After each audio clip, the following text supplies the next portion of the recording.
Au lendemain de cette désillusion face au PSV, il y a beaucoup de choses à dire sur le Paris Saint-Germain et il y a beaucoup de choses qui ont été dites et on va réagir par rapport à ça dans cette vidéo. Salut à tous les gars, c'est Azial. Aujourd'hui, on se retrouve pour une nouvelle vidéo.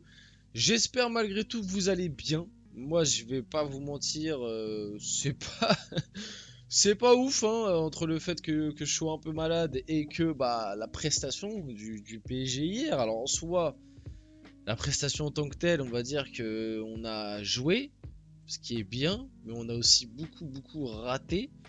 Le débrief a été très salé et je vous invite à aller le voir si ça vous intéresse bien évidemment. Mais pour une fois, ça faisait très longtemps que j'avais pas fait un débrief aussi énervé, franchement. Parce que là, j'ai ressorti tout ce que j'ai gardé en moi depuis pas mal de temps parce que je voulais être dans la bienveillance, essayer de voir beaucoup de positifs. Là, il y a tout qui est ressorti d'un coup. Enfin bref, dans cette vidéo, on va revenir sur l'actu du PSG. Du coup, d'après match, on va notamment réagir à une déclaration de Bertrand Latour sur le plateau de Canal+, pardon. J'allais dire de l'équipe d'Apsus parce qu'à l'ancienne il était à l'équipe. Sur le plateau de Canal+, en après-match, où bon, clairement, il a bien dézingué, encore une fois, Luis Enrique.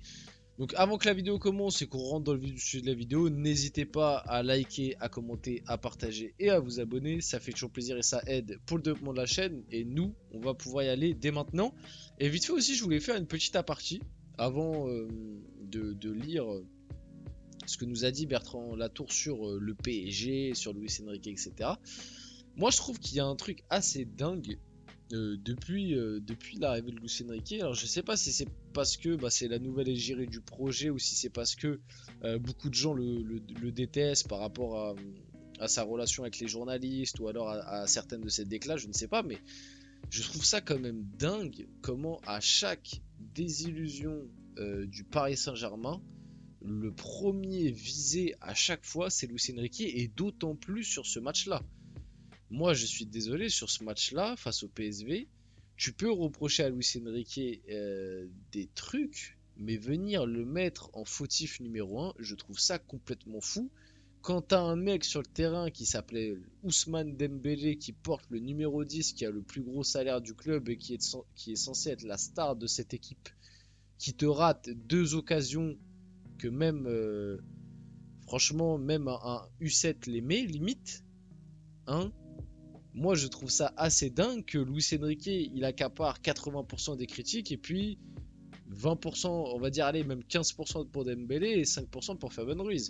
Moi, vite fait, si je dois dire un petit mot sur le match, pour moi, Luis Enrique, à part peut-être le bon Fabien Ruiz, voilà, à part le choix Fabien Ruiz-Vitinha, le reste, qu'est-ce que tu veux reprocher à Luis Enrique, quoi? On a vu des occasions, on a vu son style de jeu. Voilà, c'est juste que devant, ça s'est chié dessus. Au bout d'un moment, Lee Kangin s'est chié dessus. Les deux numéros 8, Zaire Emery et Fabien Ruiz, je trouve, n'ont pas été au niveau. Bon, surtout Fabien Ruiz, mais même Zaire Emery, certains me disent il a fait un bon match. Moi, je trouve pas. Et Dembélé et Barcola, Barcola, il a raté malgré tout. Je trouve que ça a été le meilleur devant. Et Dembélé, il a été catastrophique. Alors, du mieux en deuxième mi-temps, mais encore heureux. Et moi, je trouve aussi qu'il a eu du mieux en deuxième mi-temps parce que il y avait un zinzin sur son côté qui faisait beaucoup de boulot. Achraf Hakimi, qui a d'ailleurs été buteur et meilleur joueur de ce match et de loin. Donc voilà par rapport à ça. Donc Bertrand Latour a déclaré très bien la prolongation, mais Luis Enrique, on peut le mettre en CDI au Paris Saint-Germain. Bon, bien évidemment que c'est rhétorique. Du coup, bah, moi, je lui réponds, hein, je reviens là-dessus. Mais qu'est-ce que tu veux que Luis Enrique fasse de plus sur cette rencontre-là? Tu peux, à la limite, face à Arsenal, on pouvait lui reprocher des choses parce que le PSG a pas produit beaucoup de choses offensivement, parce qu'il y a eu le fait que Dembélé soit écarté, que tu mets Doué à droite, etc. Et même encore face à Arsenal, pour moi, tu te fais crever par Donnarumma aussi. Peut-être que si Donnarumma fait pas cette boulette à 0-0, ça se trouve le match face à Arsenal, tu t'en sors avec un nul ou même tu peux escroquer. Enfin, en fait, on sait pas. Tu vois, et encore une fois, moi sur ce match face au PSV, tu te fais crever par Dembélé.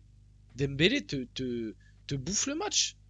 Donc au bout d'un moment, oui, il y a des choses à redire sur Luis Enrique, sur le projet global. Parce que moi là, je vais être beaucoup moins gentil à l'avenir avec ce projet Luis Enrique que je l'étais un peu plus tôt parce que franchement cette défaite, et en plus à chaque fois je dis défaite alors que c'est un match nul, mais cette désillusion je vais dire face au PSV, a fait mal. Franchement, a fait mal parce que face à Gérone, je me disais, bon, tu gagnes au final, c'est le premier match de Ligue des Champions. Face à Arsenal, moi, je m'attendais à une défaite, donc, entre guillemets, j'étais conciliant, même si c'est vrai que le jeu était pas. T'as pas proposé grand chose, mais moi, je m'attendais à une défaite à l'extérieur, donc, peut-être que j'étais biaisé par rapport à ça. Mais là, moi, je vous dis la vérité, je m'attendais à un match accompli, quoi. Je m'attendais à un match accompli, histoire de se mettre bien en confiance avant le Classico, histoire de prendre tes points, parce que là, tu vas enchaîner en Ligue des Champions par un calendrier où tu vas jouer l'Atlético, le Bayern et Manchester City. Bon bah voilà, moi je vous dis la vérité, j'ai très très peur pour le top 8, déjà c'est fini. Le truc qui est trop bien avec le foot, c'est que là, je vous dis ça, si jamais on tape l'Atlético et le Bayern d'affilée, on va être capable de ressortir cette année. Le PSG peut aller loin avec des champions. Mais c'est ça le truc qui est beau avec le foot. Mais à l'heure actuelle, je vous dis la vérité, le top 8 pour moi, c'est fini. Et déjà que cette équipe, j'en attendais pas grand chose en Ligue des Champions. Mais là, je suis limite en train de me dire, est-ce qu'on va passer les barrages, quoi? C'est vraiment, je suis en train de me poser la question et c'est très inquiétant. Mais pour moi, c'est aussi en grande partie à cause des joueurs. Parce qu'il y a des joueurs qui ne répondent pas présents et qui n'assument pas leur statut et leurs responsabilités. Face à Arsenal, tu te fais crever par qui? Tu te fais pas crever par Joao Neves ou par Pacho, qui sont des jeunes qui viennent d'arriver. Tu te fais crever par Donnarumma qui est là depuis 4 ans et qui est censé être un taulier maintenant. Face là au PSV, tu te fais crever par qui? Par Dembélé, qui a 28 ans, qui est là depuis 2 ans.